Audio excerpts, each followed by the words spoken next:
Hey everyone, welcome to Taking the Pulse, a healthcare and life sciences podcast.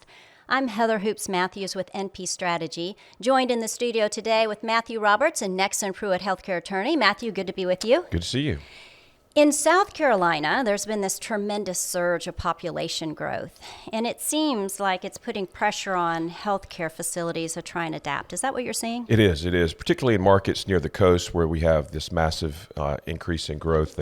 And we'll be talking to someone today who's dealing with that on the front lines in one of the most competitive areas and fastest growing areas in the state. It is a fast-growing area if you live down there. And for those of you joining us, we're going to hear today from Kevin Hoak. He is the Senior Vice President and Chief Operating Officer of Roper St. Francis Healthcare.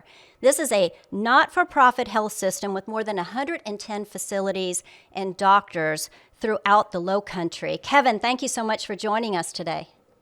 It's a pleasure. Thank you for having me. Now, Roper St. Francis Berkeley Hospital championed the need for health care for a full-service hospital in Berkeley County really over a decade ago, and you opened in 2019. But I understand to the point about the growing population that already there is a new strategic plan to double in size over the next 4 years. Can you tell us a little bit about that? Yeah, Berkeley was a vision to provide medical care in that community, as you said, over a decade ago.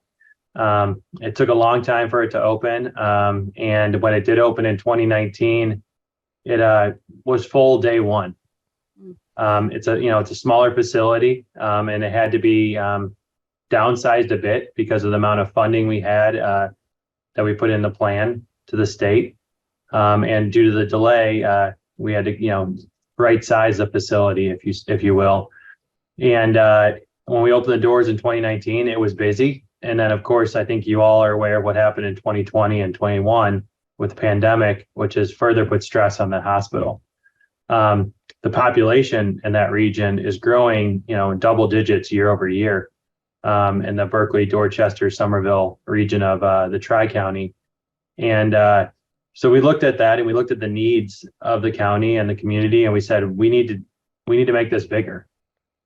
Due to the current rules and regulations in the state, we could only double the size. So we put in an application to double the size of beds to go from 50 to 100, expand procedural areas, ORs, areas like that, expand imaging, expand the ED, and all the ancillary space. And so that was submitted recently, and it was accepted by DHEC, and it's going through the process as we speak. So super excited for that project. Hopefully we'll break ground early next year, and then we'll open a few years later on the expansion. Well, Kevin, thanks for coming on the podcast, and thanks for expanding in my home county, Berkeley County. We were excited to have Roper move in there as the first hospital in 40 years almost in Berkeley County, and excited to see the expansion. By the time it gets built, it'll probably need to be expanded as the way things work. But another part of Roper's strategic plan, which was recently in the news and is also very exciting, is to move the Roper Hospital campus from the Charleston Peninsula to North Charleston. Can you talk a little bit about that vision and that strategic plan? Yeah, for the folks that are familiar with the Charleston market or Charleston in general, Charleston is a peninsula and ends in the Atlantic. And Roper Hospital currently is at pretty much the very tip of the peninsula. It's been there for a number of years. It's had a number of additions to the campus, reinvestment. And it's a conglomerate of about 4 to 5 different buildings over, decades and decades of work. When you're on the peninsula, there's a lot of challenges you have to deal with. One of them is available land. Pretty much everyone on the peninsula is landlocked, very similar to other cities, other metropolitan type cities. And so when we looked at, renovating or Roper, we looked at all our options. So we looked at, do we renovate in place, or do we move Roper to a different location? And we vet all the options, did a bunch of scenario planning, things of that nature. and quite frankly, a lot of stuff just kept on going to moving Roper. It was a much more viable option, and it's a cheaper option and it's a quicker option. Just due to all of the phasing that would be required to do a project like that in a landlocked area. And so the other, big driving force for us is one of our goals is convenient care to all. Roper Hospital, as we say, was at once the center of Charleston. And I think, anyone who comes to the city now realizes, because of the population growth and the sprawling effect that has happened here, that it's no longer the center of Charleston. The center of Charleston has moved up a little bit north on the peninsula.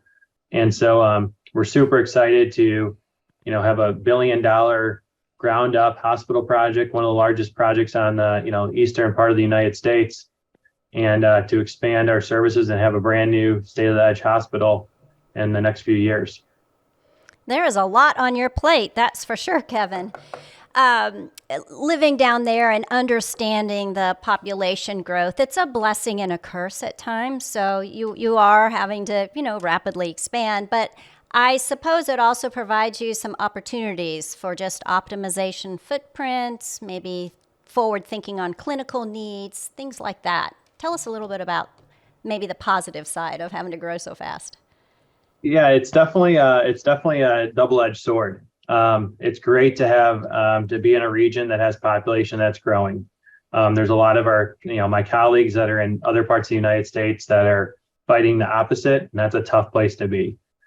So that's a wonderful thing. It's a wonderful thing to be in a part of the country that a lot of folks want to come to, including clinicians, nurses, physicians. They want to come to Charleston. They want to live in Charleston because it's a great place. However, with the growth brings its own challenges, as you mentioned. Housing is rather expensive in this region, and that's a burden as we recruit new individuals to meet the growing population. So that's one of the things that we're trying to figure out what our piece of that equation is for our teammates. The other challenge is, again, for the folks that may not be familiar with Charleston, there's a lot of bridges and there's a lot of these barriers caused by rivers and other things and marshes that we have to consider when we start talking about things like footprint. You could be 5 miles away from something, but it doesn't mean it's very easy to get to, and it's not accessible because of all of the water issues we have here in the Lowcountry. And so when we look at all the folks joining the area and moving to the area and our footprint, we really have to consider all those things, and we try to position everything so it's convenient for them. The hardest part for us is trying to find space a lot of times. I anticipated that it was going to take us over 2 years to find space for the new Roper. We're talking about, we were looking for anywhere between minimum 13, but that would have been tight, but somewhere between 13 and 20 acres. And that is not easy to come by, especially if you want it to be dry. A lot of people will sell you wet land, but we were looking for something a little bit more sustainable and a little bit drier here. We had a lot of pitches, and luckily we were presented with a great partnership with Mayor Sumney and the folks in North Charleston that really helped us secure the land up there. And so we're super excited about getting that done, and only taking a year to find that is quite a feat. The other challenge with the growing population is meeting their need. Folks are moving here every day and they have healthcare needs. If it's primary care, cardiologist, orthopedic surgeons, sort of those front door services, there's a consistent growing need. And we're doing our best to try to keep up with that. We try to add, multiple 10 to 15 primary care physicians a year, but it's hard to recruit them because, not as many are coming out of schools as there were in the past. Well, Kevin, Roper St. Francis is an interesting healthcare system. It is a nonprofit, as Heather said at the beginning, but it also is made up of members of Bon Secours Mercy Health and the South Carolina, or the Medical Society of South Carolina, which was created in the 1700s, 1789, I believe, which is physician owned and led. So this unique relationship where you have a lot of this physician influence, tell us a little bit about that and about how Roper St. Francis is governed. Yeah, the Medical Society was the founding member of our health system. It's been a great asset to Roper St. Francis, and really defines who we are. We have physician leadership up and down the organization, and then similar to other leading institutions, we believe in a dyad structure. So for a lot of our key service lines or disease states, we have a physician paired with an administrator that really has the focus on the triple or quadruple aim, and that we deal with every day. So, they're really looking at how do they improve the individual care of that patient, improving the population, reducing the cost, bringing value.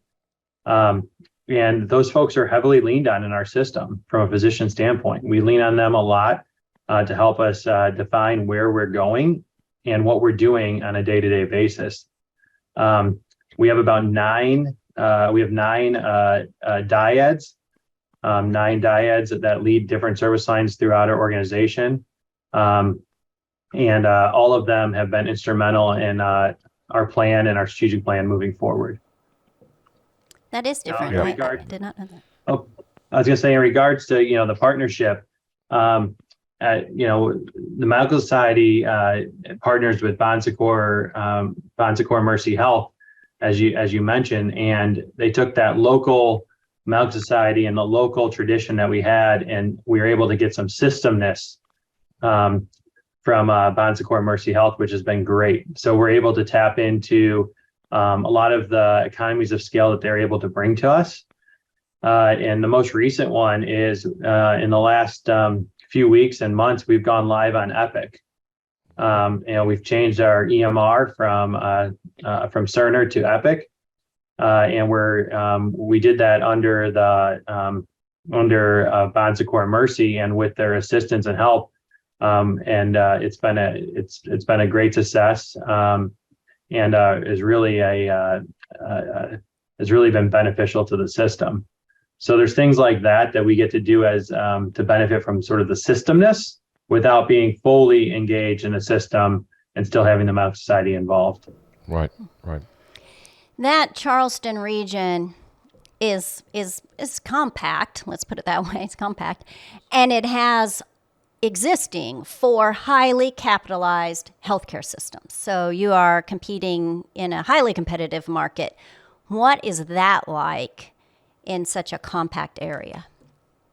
Yeah, there's 4 big players in town, as you mentioned. There's 8 hospitals in town, if I quickly count. Hopefully I didn't leave anyone off. It is an interesting market. One thing I didn't touch upon is our Roper downtown campus is surrounded by the medical university. That shows you how close some of these institutions are. So it is pretty. There are a lot of players, and it's pretty competitive. I do go back to there are some geographic challenges that even though you may see a hospital across a bridge, it's across the bridge because there happens to be a bridge in between, and that bridge could be shut down for hours. And so we need people to be able to get care and access. But I think most of the hospitals in the region work very well together. I think there's good partnership within the hospitals in the region.